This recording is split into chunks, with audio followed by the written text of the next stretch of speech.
Good evening, students. Welcome to Learners Academy. Good evening. So the topic to start for today is midpoint theorem. Quadrilateral chapter का पहला section था knowledge about quadrilaterals, knowledge about types of quadrilaterals. Types of quadrilaterals कितने होते हैं, क्या relation होता है उनकी साइड्स के बारे में, उनके एंगल्स के बारे में, उनके डायगोनल्स के बारे में, वो हमने कवर कर लिया. The second part is about the mid point theorem. हालांकि मिड पॉइंट थ्योरम जो है वो ट्रायंगल का पार्ट है, बट ये कॉन्सेप्ट क्वाड्रिलेटरल्स में भी अप्लाई हो जाता है, इसलिए ये क्वाड्रिलेटरल चैप्टर में है. तो जब तक हमको मिड पॉइंट थ्योरम नहीं आएगी, यकीन मानो हम एक्सरसाइज नंबर 8.2 को टच भी नहीं कर सकते हैं. तो सबसे पहला काम है हमको क्या करना है, मिड पॉइंट थ्योरम. देखो बिल्कुल ही संक्षिप्त में और सिंपल भाषा में आपको मिड पॉइंट थ्योरम बता देता हूं, और फिर उसके बाद अपन ये मिड पॉइंट थ्योरम प्रूव करने के लिए भी कह सकता है कि प्रूव करो मिड पॉइंट थ्योरम, ठीक है ना. तो फिर प्रूफ भी बता देंगे, प्रूफ भी बता देंगे आपको, ऐसी बात नहीं है. बट एक बार पहले शॉर्ट में समझ लेंगे मिड पॉइंट थ्योरम क्या है, बिल्कुल संक्षिप्त में यानी सादा सरल भाषा में. देखो बेटा, हमारे पास सपोज करो एक ट्राइंगल है. ध्यान से सुनना सब लोग, आंख कान सब खोल के. सपोज करो हमारे पास एक ट्राइंगल है एबीसी, ठीक है. ट्राइंगल दिख रहा है सबको एबीसी. कितनी साइड्स हैं इसमें, कौन कौन सी? ए बी, बी सी, ए सी. तीनों साइड्स दिख रही है. कहाँ है ए बी? ये रही ए बी. दूसरी साइड बी सी, ये रही. तीसरी साइड ए सी, ये रही. ये कहता है कि इन तीन साइड में से कोई सी भी दो साइड उठा लो आपकी मनपसंद की, कोई सी भी दो साइड.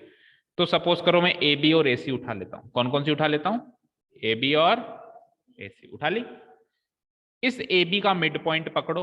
भाई थ्योरम का नाम क्या है? Mid point theorem. तो मिड पॉइंट का तो कहीं ना कहीं रोल होगा ही होगा. तो ए बी का मिड पॉइंट पकड़ो. लेट अस सपोज ये पॉइंट डी ए बी का मिड पॉइंट है. दूसरी साइड कौन सी उठाई थी? ए सी का मिड पॉइंट पकड़ो. मिड पॉइंट समझते हो ना, बिल्कुल बीच में.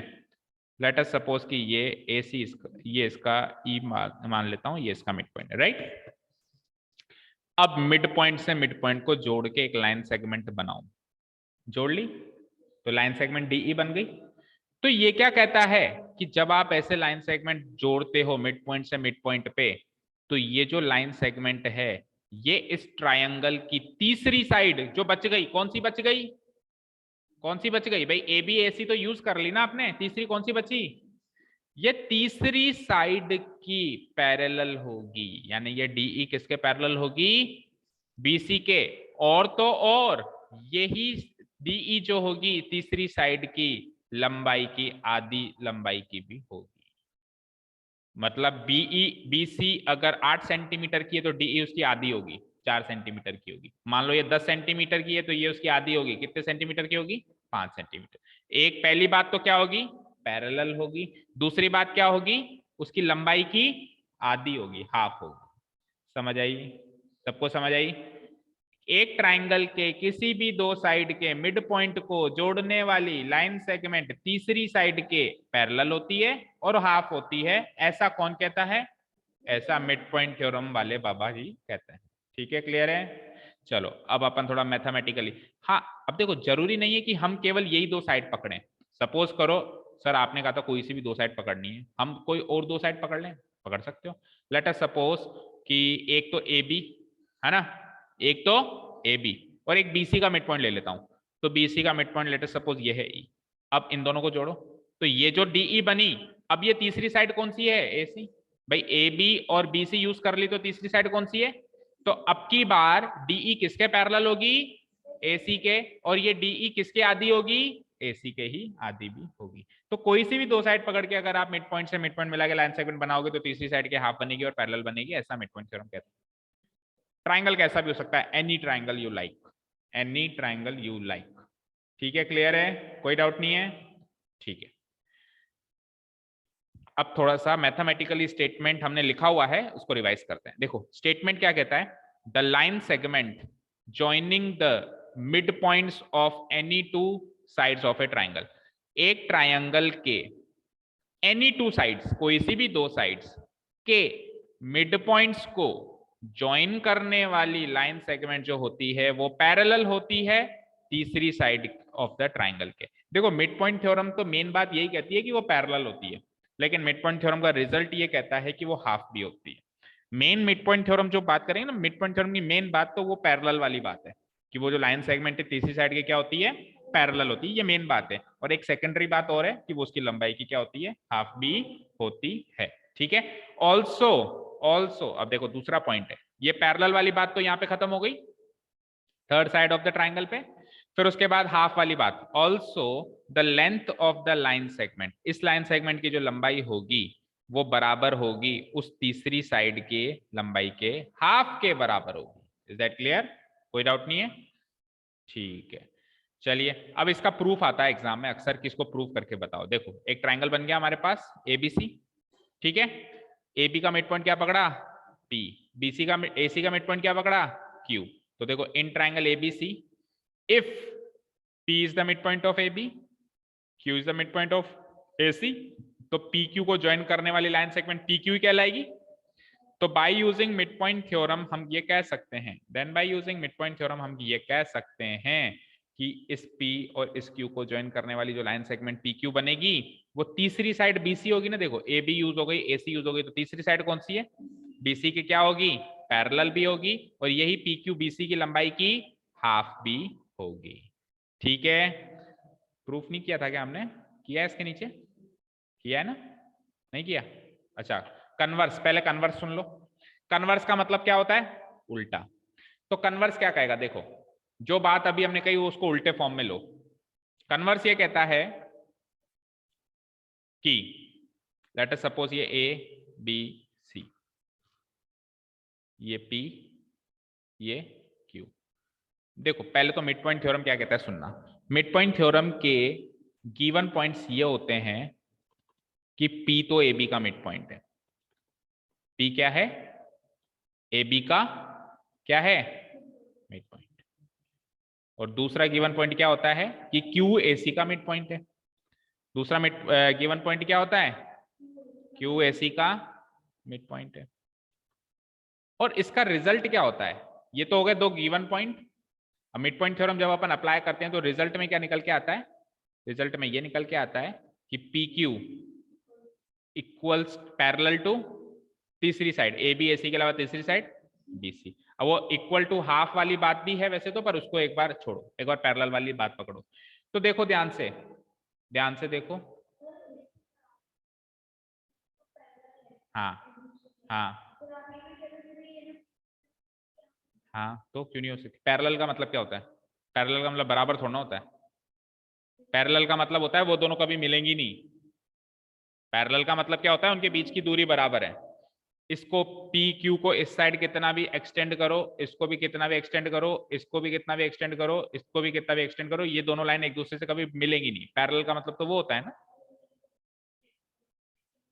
वो हमेशा बराबर होगा। यहाँ पे जितना डिस्टेंस है, यहाँ पे जितना डिस्टेंस है, कितना भी आगे चले जाओ उनके बीच का दूरी बराबर, कभी कम ज्यादा नहीं होगी, क्योंकि अगर कम ज्यादा हो गई तो बढ़ जाएंगी दोनों।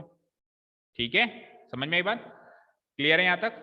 हाँ अब सुनो, जो मिड पॉइंट थ्योरम है उसको ये दो पॉइंट गिवन में चाहिए, और इन दोनों गिवन पॉइंट की मदद से ये रिजल्ट निकालती है वो। अब converse of mid point theorem क्या करेगी, जो रिजल्ट है वो तो बन जाएगा गिवन पॉइंट, वो तो बन जाएगा, यानी ऑलरेडी गिवन होगा कि PQ BC के पैरेलल है। ऑलरेडी क्वेश्चन में गिवन होगा कि PQ BC के, रिजल्ट क्या निकलेगा, अब रिजल्ट दो दो तो नहीं निकल सकते ना। तो इन दोनों में से, इन दोनों में से कोई एक बात गिवन होगी और कोई एक बात रिजल्ट होगी, समझे? इन दोनों में से कोई एक बात गिवन होगी और कोई भी एक बात रिजल्ट होगी। फॉर एग्जांपल अगर ये गिवन है कि PAB का मिड पॉइंट है तो QAC का मिड पॉइंट है, ये बात रिजल्ट बनती है।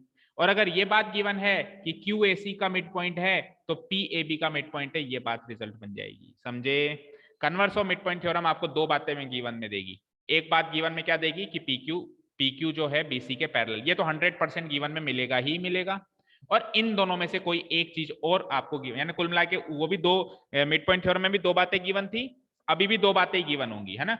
तो एक बात तो 100% ये गिवन होगी कि PQ BC के पैरेलल है, दूसरी बात इन दोनों में से कोई एक, और रिजल्ट क्या होगा, जो बच गया, जो बच गया। मान लो ये गिवन है तो ये रिजल्ट, और ये गिवन है तो ये रिजल्ट। कुल मिला के तीन ही बातें, दो गिवन होगी और एक रिजल्ट होगी हर हाल में। ठीक है, क्लियर है सबको? बोलो जी। तो converse of mid point theorem का स्टेटमेंट पढ़ लेते हैं हम। कई बार स्टेटमेंट भी एग्जाम में आ जाता है। अभी जो हमने ये स्टेटमेंट पढ़ा है मिड पॉइंट थ्योरम का स्टेटमेंट, ये लंबा चौड़ा, ये 1 नंबर का क्वेश्चन बन सकता है एग्जाम में। बिल्कुल इंपॉर्टेंट मार्क कर लेना, इंपॉर्टेंट मार्क कर लेना भाई। ये जो स्टेटमेंट देख रहे हो ये 1 नंबर का क्वेश्चन बन सकता है, आपको स्टेटमेंट लिखना पड़ेगा, ठीक है। चलो converse of mid point theorem का स्टेटमेंट पढ़ते हैं जल्दी से। Converse of mid point theorem statement क्या कहता है कि अगर मैं एक लाइन बनाऊं, कहां से बनाऊं, एक ट्रायंगल की किसी एक साइड के मिड पॉइंट से, मान लो ये ट्रायंगल है, अच्छा सा बनाओ, मान लो ये ट्रायंगल है, इसकी एक साइड ये पकड़ ली, इसके मिड पॉइंट से मैंने एक लाइन बनाई, ऐसी बनाई कि किसी तीसरी साइड से वो पैरेलल बन रही है। इधर से गुजरती हुई एक लाइन बनाई जो कि इस बीसी के पैरेलल बन रही है, तो ये लाइन 100% इस साइड के भी मिड पॉइंट से गुजरती हुई जाएगी। भाई ये इसका मिड पॉइंट है, गिवन हो गया, ये इसके पैरेलल है, ये भी गिवन हो गया, वो इसका मिड पॉइंट है, ये बात क्या हो गई, रिजल्ट हो गई। तो अगर मैंने एक लाइन बनाई जो कि एक साइड के मिड पॉइंट से गुजर रही है, पासिंग थ्रू हो रही है, और किसी दूसरी साइड के पैरेलल भी है ट्राइंगल के, तो वो हमेशा वो जो लाइन निकलेगी वो हमेशा तीसरी साइड को बाइसेक्ट करती हुई निकलेगी, यानी कि इसके मिड पॉइंट से होती हुई निकलेगी, यानी कि ये जहां से निकलेगी वो पॉइंट इसका क्या हो जाएगा, मिड पॉइंट हो जाएगा। समझ में आया बच्चों, क्लियर है। एक लाइन जो ट्राइंगल के किसी एक साइड के मिड पॉइंट से गुजरे और दूसरी साइड के पैरेलल हो, वो लाइन तीसरी साइड को बाइसेक्ट करती हुई जाएगी, ऐसा कौन कहता है, converse of mid point theorem कहता है। बोलो बच्चों, समझ में आया सबको? Yes sir. ठीक है, यहां देख सकते हैं हम कि ये एक ट्राइंगल है। इस ट्राइंगल में अब देखो गिवन पॉइंट में ही दे दिया उसने, मैंने क्या कहा था, पैरेलल वाली चीज तो वो गिवन पॉइंट में ही दे देगा, देखो पी क्यू पैरेलल बीसी दे दिया ना। और मिड पॉइंट में से भी उसने एक बात मिड पॉइंट की गिवन दे दी कि P is the mid point of A B, तो रिजल्ट क्या हो जाएगा, क्या हो जाएगा, Q is the mid point of A C, ये वाली बात रिजल्ट हो जाएगी।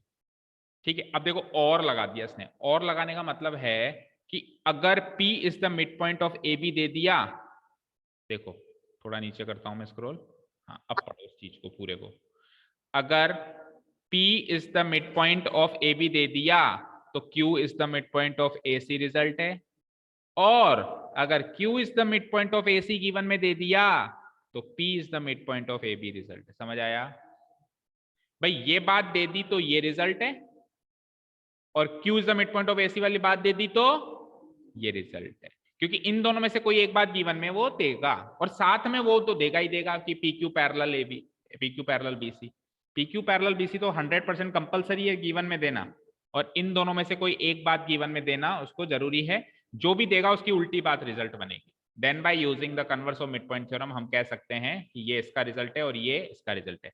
समझ में आया सबको? ठीक है, क्लियर है।